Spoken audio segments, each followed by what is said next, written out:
ओम शांति। यह हृदय की बात है।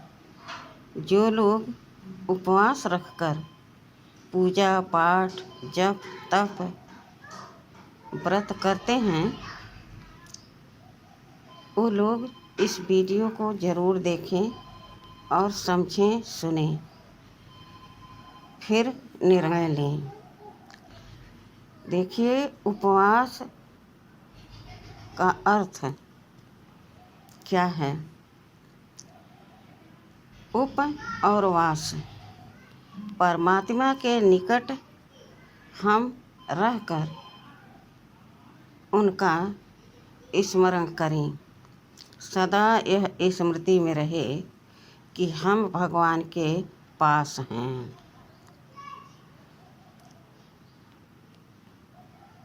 उपमाना ऊपर वाला के पास रहना,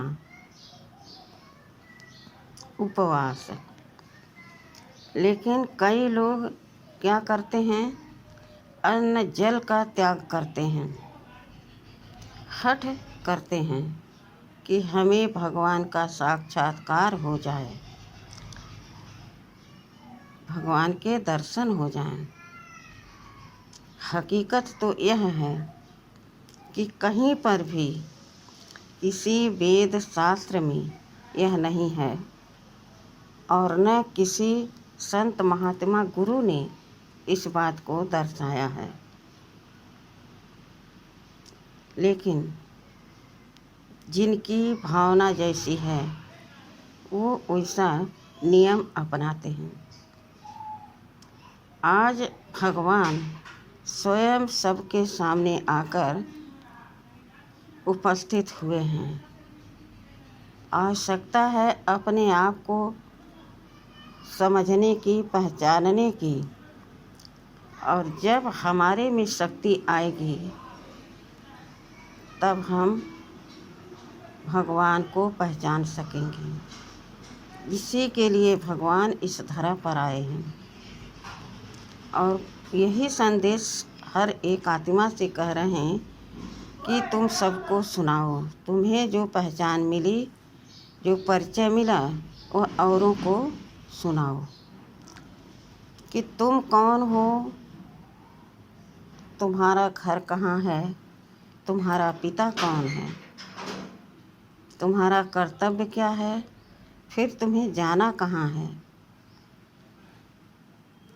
अब हमको इधर उधर नहीं भटकना चाहिए।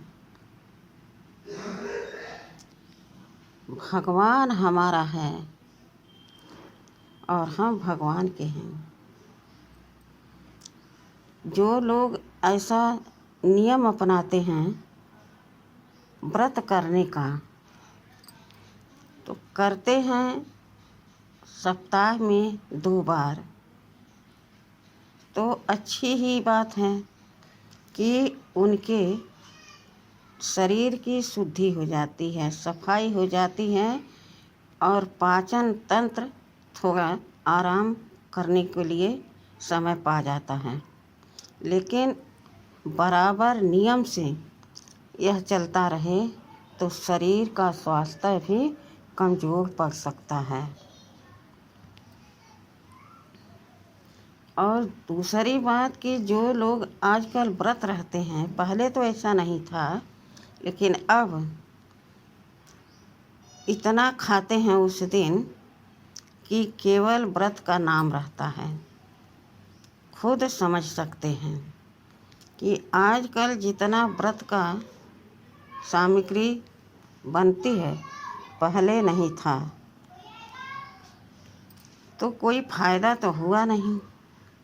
और जो लोग इतना नहीं खाते तो ज़रूर उनके शरीर पर असर पड़ेगा। मान लीजिए किसी की शरीर कमज़ोर है या कोई बुजुर्ग है और यह हठ कर रहा है कि हमको यह व्रत नियम से करना है, तो ठंडी में ठंड तो लगेगी, गर्मी में मन तो विचलित होगा, चक्कर आ जाएगा। लेकिन अगर हम परमपिता परमात्मा के सामने अपने आप को समर्पित कर दें और उनसे हम बातें करें। भक्ति में भी कहा गया है कि 8 घंटा भगवान को याद करो, यानी 8 याम भगवान को याद करना चाहिए। बाकी घंटे अपना शरीर निर्वाह के लिए कर्म करो। वह न करके हम उपवास करें और कहें कि परमात्मा की प्राप्ति हो जाएगी, तो यह असंभव है। अगर परमात्मा की प्राप्ति करनी है तो उसके लिए 6 से 8 घंटा उनके ही याद में रहें।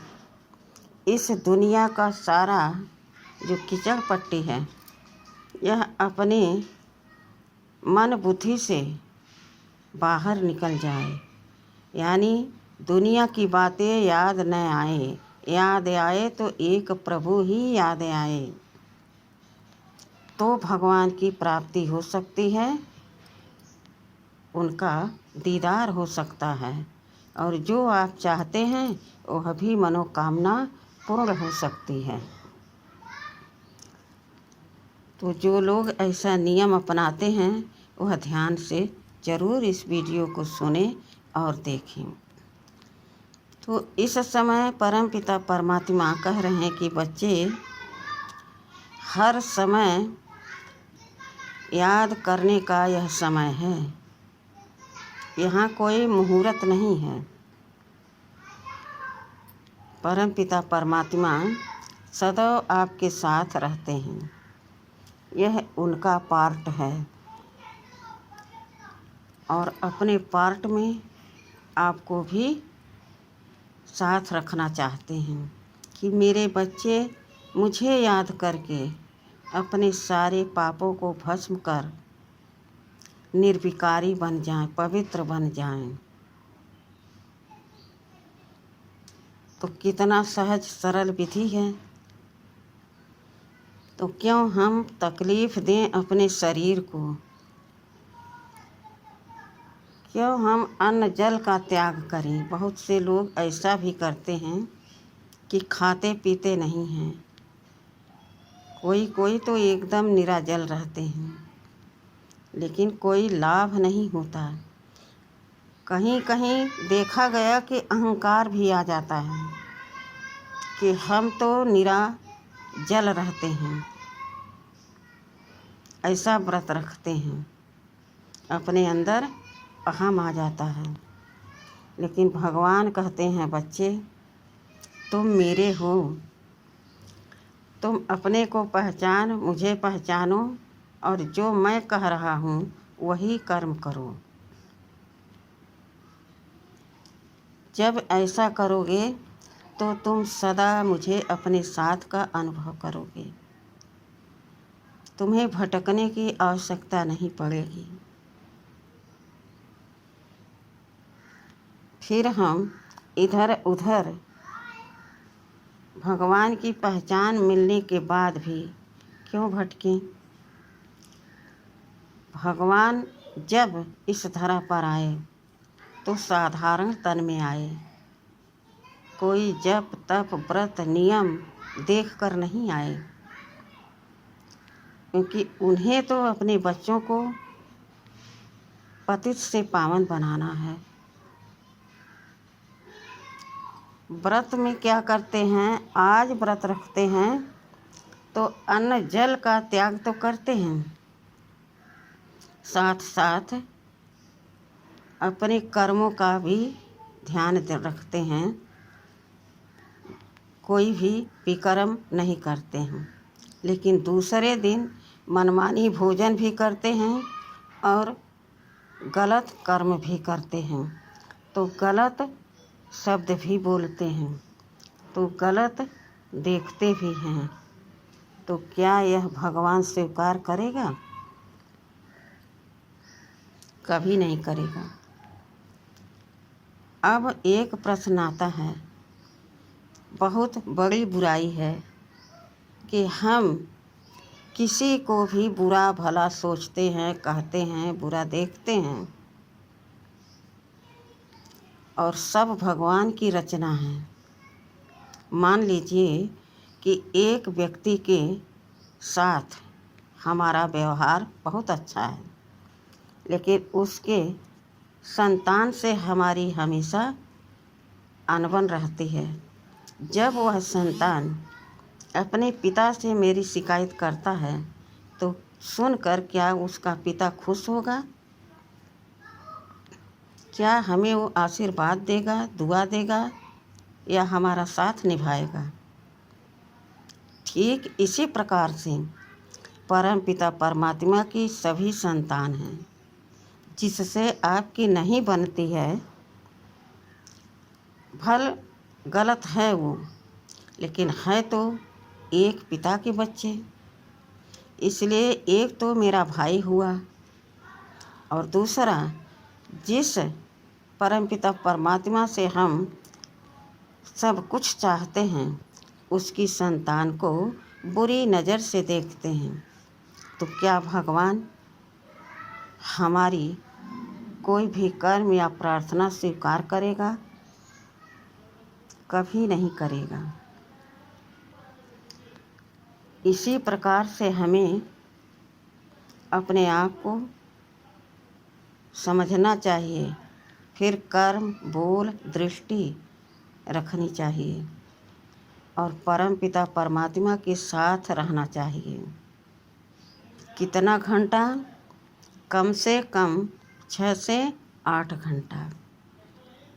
भक्ति में भी कहा गया है कि 8 याम भगवान को याद करना चाहिए, यानी 8 घंटा तो भगवान को अपनी स्मृति में रखना ही चाहिए।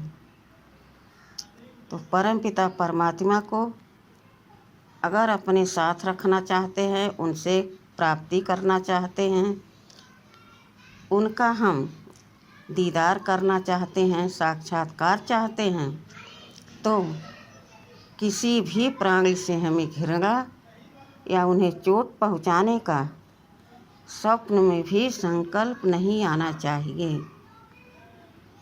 यह सच्चा व्रत है।